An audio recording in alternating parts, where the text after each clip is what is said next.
I want to add my sentiments to the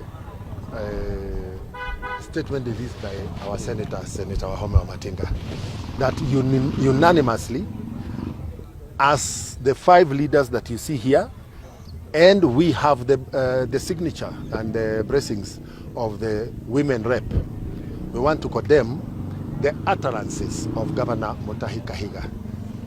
Governor Kahiga, your utterances, and this is not the first time. We remember that when during the campaigns, when the Right Honorable Raila Odinga came to visit Nyeri at Kafiroine, you told him you don't want history. But I want to remind you that when we speak about Kimathi Wawashiori, when we speak about Wangari Maathai, when we speak about Waruru Kanja, when we speak about President Mwai Kibaki, it is our history. And maybe what has pained you mostly is the fact that that history that you do not like became the single rallying point about the life of the Right Honorable Raila Odinga upon his going to rest.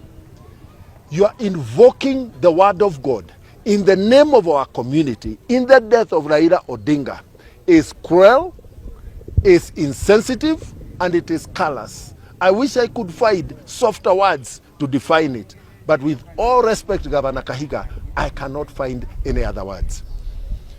You remember, you also attacked Governor Kangata in Laikipia when you told him, unless he comes to where you are, he will never be re-elected irrespective of the amount of work he does for the people of Murang'a. You insensitively also dragged our name in your fight in this country by mentioning the Maasai and their culture. Governor Kahiga, you have ashamed us as the Nyeri County leaders and the Nyeri County community. And because you have taken a small magnanimous step of resigning from the position of the vice chair of the Council of Governors so that your sentiments are not associated with the other governors, please go the whole hog.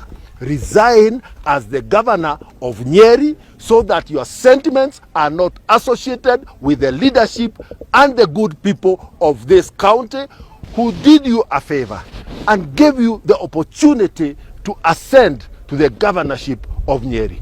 Governor Kahiga, you have violated Article 10 of the Constitution on the values and principles of leadership.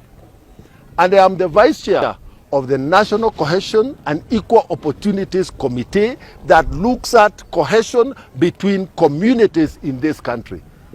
We are going to invite the National Cohesion and Integration Commission and both the committees of the Senate and the committees of the National Assembly to discuss your conduct and recommend that on account of gross violation of the Constitution, Chapter 10, you should be declared unfit to hold public office.